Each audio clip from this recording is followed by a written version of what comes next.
If your Fios remote stops working, start simple, check and replace the batteries. Slide the battery cover off, swap in fresh batteries, and verify polarity.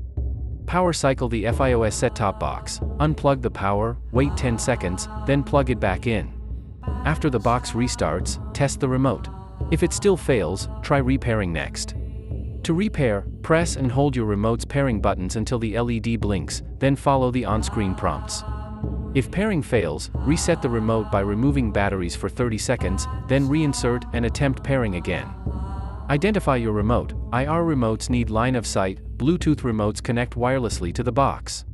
To test IR, point the remote at the box and press power. Use your phone camera to check for an infrared LED flash if needed. To test Bluetooth, open the Fios box settings, confirm the remote is listed, then unpair and repair if needed. A quick note, older IR-only remotes must have a clear path, while voice or Bluetooth remotes may require occasional firmware updates.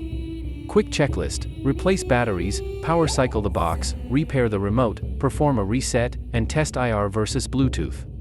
If problems continue, visit verizon.com/support or open the Fios app for live help and guided troubleshooting.